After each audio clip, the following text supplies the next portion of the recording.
Haya, youth wote kujeni hapa. So hapa kuna shida kidogo. Sisi wote tunajua God's time is the best, but some people wanatumia God's time vibaya, especially hawa ubiri ama wachungaji, let me say mapastors. Unapata watu kanisani, youth mnashiriki, kuna wale wanafanya huduma, kuna wale wanafanya praise and worship, kuna wale wanaimba, kuna wale wanapiga mapiano, hizo zote.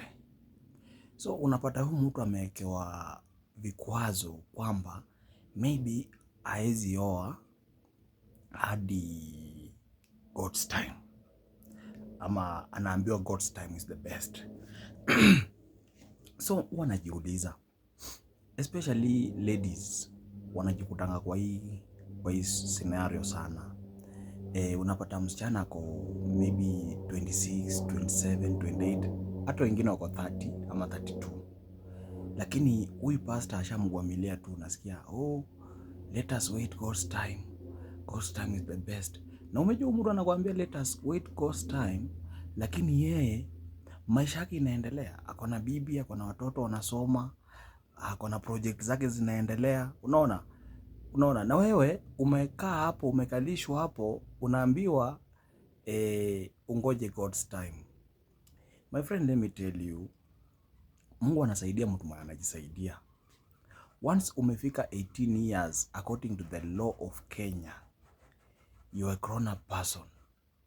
You can choose what to do, lakini you can't choose what to do kama kwa kufanya vibaya ama nini. Fanya kitu mzuri.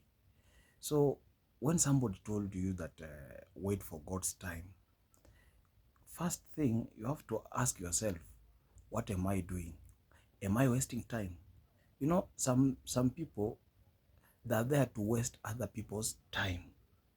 So unapata vijana hapa uko umri wa kutoka hata kwenu uende uhustle, uende uko ma cities, utafute kazi, ujiajiri ama whatever, lakini unaambiwa ati unajua Mungu atakubariki tu. My friend, hakuna siku Mungu atakubariki kama wewe mwenyewe uja take a step. Sijakataa Mungu anabariki watu, lakini you have to take a step. Chukua nafasi ya kuondoka pale. Hata Abrahamu alipokuwa anataka kubarikiwa na Mwenyezi Mungu, alimtoa kwao Haran, akamwambia nenda mpaka venye nitakwambia ni huko. Ndio Mungu akambariki, ndio Mungu akamfanyia yale yote yenye mnajua Mungu alifanyia Abrahamu.